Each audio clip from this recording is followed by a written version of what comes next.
এখন দেখাবো basic fingering 1 নম্বর freight থেকে 12 ফ্রেট পর্যন্ত কীভাবে ধরবো। আগে হাতের বাম হাতের পজিশনটা দেখাই দিচ্ছি।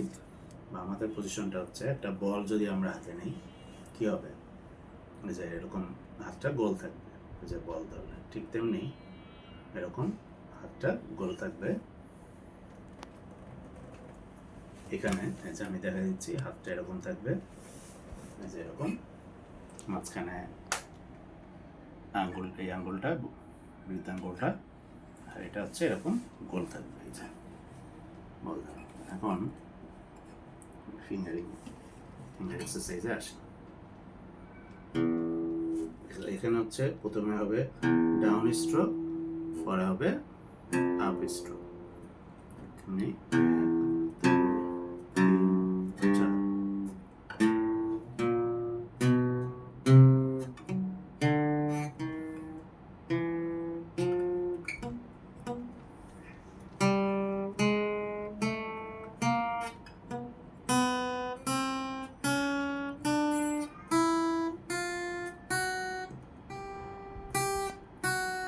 এখন হচ্ছে রিভার্সে যাব।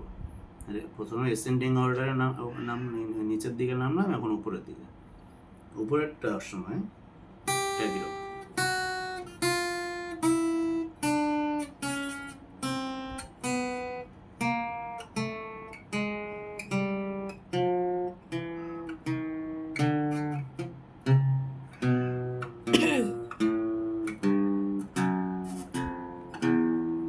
হচ্ছে 1 থেকে 4 ফ্রেট পর্যন্ত এভাবে করে ফেলুন। ঠিক তেমনি এটা এরকমভাবে আবার এখন 2 নম্বর ফ্রেট থেকে এরকমভাবে অনুরূপভাবে করতে থাকবো।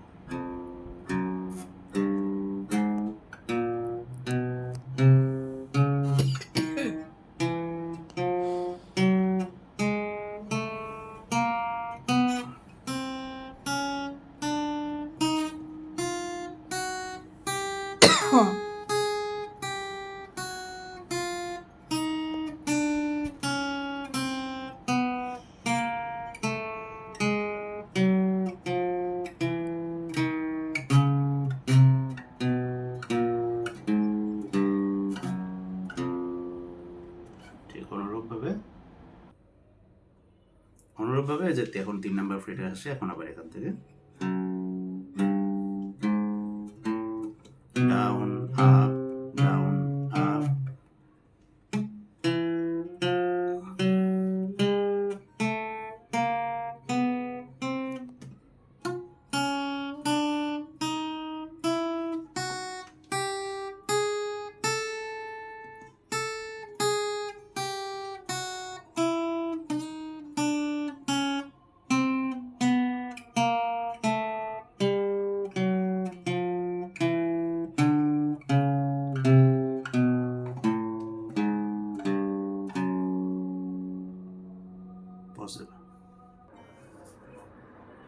অনুরূপভাবে আবার এই ফ্রেট থেকে। একটা ইম্পর্টেন্ট বিষয় সেটা হচ্ছে যে যেমন এরকম ক্লিয়ার টোন বেরোতে হবে, ড্যাম টোন যেন না আসে, ওটা আমার খেয়াল রাখতে হবে। সেই জন্য হাতের পজিশনটা গোল থাকলেই তবে কিনা মানে টোন, প্রপার টোন আসে। আর মেট্রোনমের সাথে প্র্যাকটিস করতে পারলে সবচেয়ে ভালো। মেট্রোনম যদি না থাকে তাহলে সেক্ষেত্রে ঘড়ির কাঁটা যেমন প্রতি সেকেন্ডে করে ওইটার সাথে প্র্যাকটিস করতে পারলেও হবে।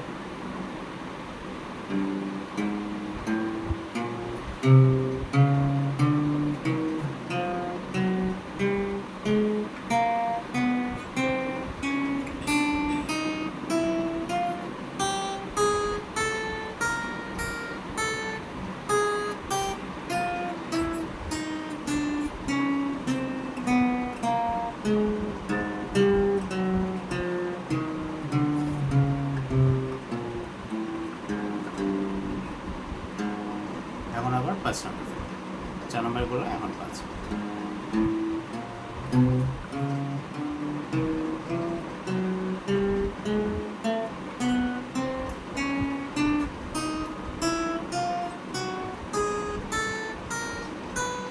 এরকমভাবে আমরা কিন্তু আবার ওঠাটাও একই রকম, এরকমভাবে 12 নম্বর ফ্রেট পর্যন্ত করতে থাকবো। এটা করার 12 নম্বর ফ্রেট পর্যন্ত করা হয়ে গেলে তখন আমরা যেটা করব সেটা আমি এখন দেখাচ্ছি।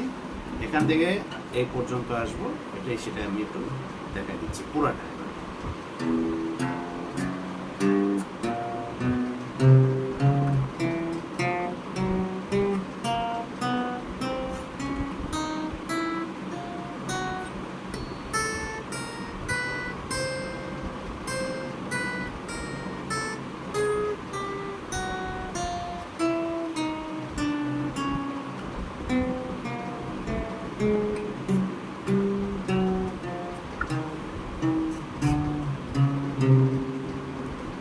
বারো পর্যন্ত হলো। এখন আবার অনুরূপভাবে এখানে যেহেতু যদি আমরা 12 পর্যন্ত করি তাই হয়ে যাবে, আর আপনি চাইলে এখান থেকে আবার শুরু করে এই পর্যন্ত আসতে পারেন, সেটা দেখা দিচ্ছি।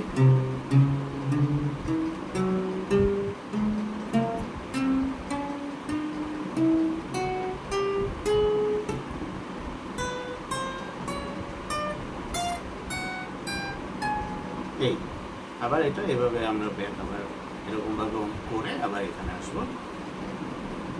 তো এটা হচ্ছে 1 নম্বর ফ্রেট থেকে 12 পর্যন্ত টোটাল ফিঙ্গার এক্সারসাইজ।